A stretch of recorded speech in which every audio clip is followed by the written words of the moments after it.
Jack has three accounts. Mark has one. They're both 27 years old. They both earn $65,000 a year. They both save $400 a month without fail. Same discipline, same income, same starting line. In 25 years, Jack will have built real, spendable wealth. Mark will have a number on a screen that looks impressive until he finds out how much of it he actually gets to keep. The difference isn't how much they saved, it's where they put it. And most people are living Mark's version of this story without knowing there's another option. Here are the three accounts everyone needs to build wealth and the exact order you fund them in. Most people treat money like a single bucket. Money comes in, money goes out. Whatever's left over sits in a checking account earning basically nothing. That's not a financial system. That's financial inertia. Building real wealth doesn't require more income. It requires structure. Three specific accounts, each doing a different job, funded in a specific order. That order is the part nobody explains clearly, and getting it wrong costs more than most people realize. Account 1. The foundation. The high-yield savings account. Before you invest a single dollar, you need a financial floor. That's account 1. A high-yield savings account holding 3 to 6 months of living expenses. Not your checking account, not a money market fund. A dedicated, separate, high-yield savings account that earns somewhere between 4% and 5% annually while you sleep. Here's why this account comes first. Without it, every unexpected expense becomes a financial emergency.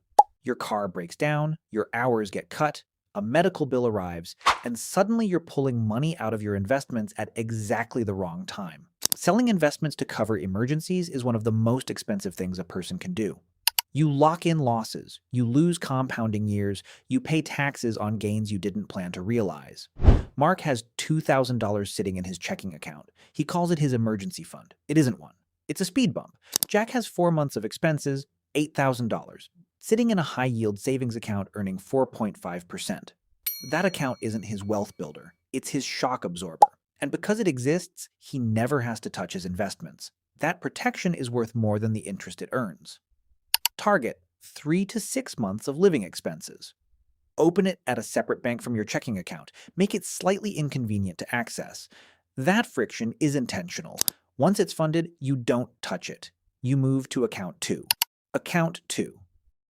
The tax shelter. The 401k and the Roth IRA. This is where most wealth actually gets built.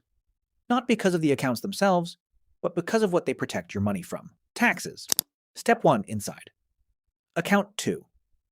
Your 401k up to the full employer match.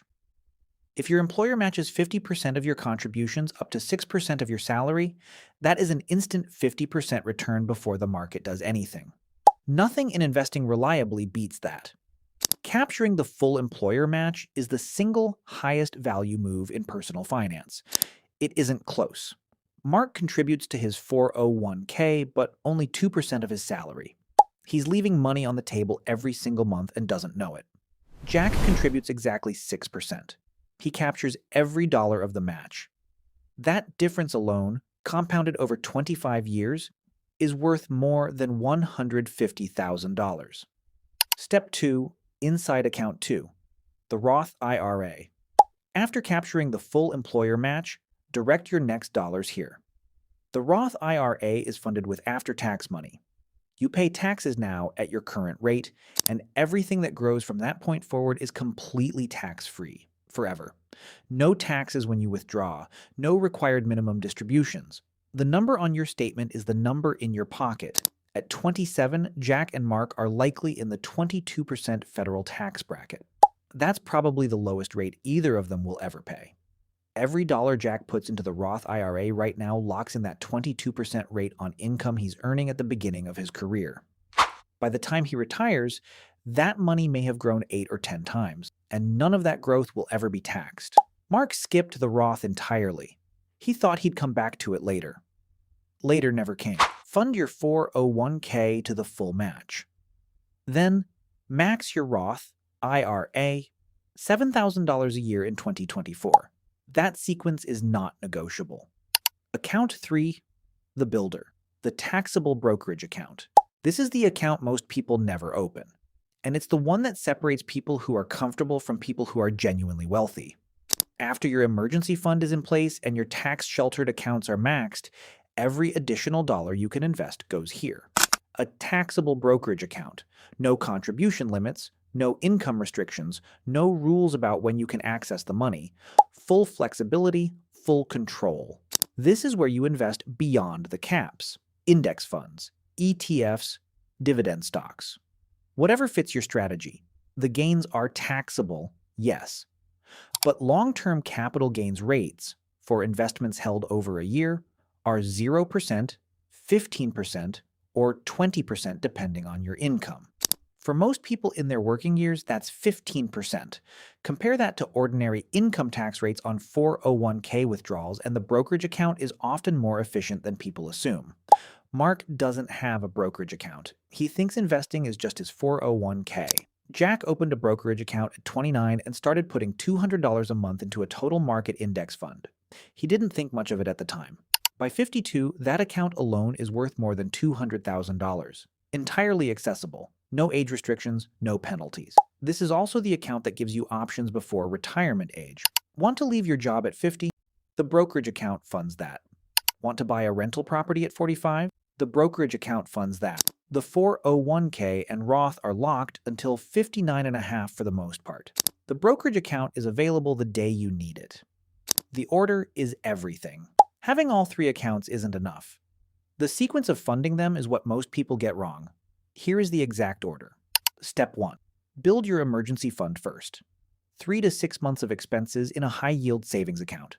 Don't invest $1 until this exists. Step 2. Contribute to your 401k up to the full employer match. Not $1 more yet. Step 3. Max your Roth IRA. $7,000 a year. Do this before adding more to the 401k. Step 4. If you have more to invest after the Roth is maxed, go back to the 401k and increase your contribution. Step 5. Anything beyond that goes into the taxable brokerage account. No limits, no ceiling. Jack followed this sequence from age 27.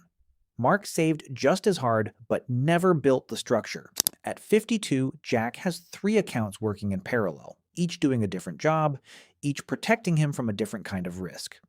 Mark has a 401k with a gap where the employer match should have been, no Roth, and a checking account he's been meaning to organize for years. Same income, same discipline, completely different outcome. The secret to building wealth was never about finding the right stock or timing the market. It was always about structure. 3 accounts, 1 job each, 1 sequence, the foundation that protects you, the tax shelter that compounds for you, the builder that gives you freedom before you're 60. So here's the question worth sitting with. Which version of this story are you living right now? Jack's or Mark's? Because the gap between them didn't open at retirement. It opened the day one of them built a system and the other one didn't. And the good news is the system is simpler than you think, and it's not too late to build it. This is Jack the Wealth Shift, where ideas become action and action becomes your future.